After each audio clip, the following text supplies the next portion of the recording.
So, this is you, and this is your friend Frank. Say you talk about this and that, and somebody writes it down, and somebody else reads it. Will it mean to them what it means to you? Nope. You determine meaning by the words and gestures, the content, and also what you know about him and what he knows about you and what you've discussed in the past, your relationship. And conversations are two-way interactions. Reading the content later isn't like participating. In the previous couple of 100 years, we got good at duplicating content. Well, big businesses and governments did mainly. We made copies of this and these and broadcasts of that and those, and this, lots of this. Then we started buying records and tapes and discs and built our own piles of content. Meanwhile, conversation stayed one-to-one, even with telephones. In a way, content and conversation compete. You can talk with Frank about this or that, or you can read a book about this or watch a show about that, but they don't relate to you or interact with you. Well, then we created the biggest content duplicating system ever. Computers, wireless, internet, the whole digital thing. But digital is different in 3 key ways. Information flows both directions. Content is available now, on demand.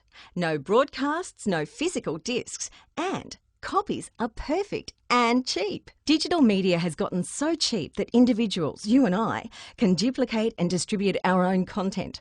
Words, pictures, games, videos and more.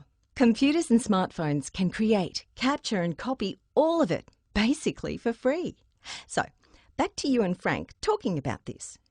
If you converse online and decide to share the words, images and whatever with people, it's more than just content to them. They can connect the content to the person. They can communicate back to you and participate in the conversation. Your content could lead to other content or to a new relationship, and the whole back and forth is becoming its own form of information and entertainment. That's what's happening. Someone decided to call it social media. But it's basically this huge, unpredictable worldwide network of conversations that's just exploding. They cover big topics like news and events and the little things that mass media missed. And all that mass media content is getting pulled into these conversations, sometimes legally, sometimes not. We're getting more and more information and entertainment from each other. It's challenging and changing the duplicated content media world that worked for a couple of 100 years. You and Frank and your friends and their friends have always shared and conversed.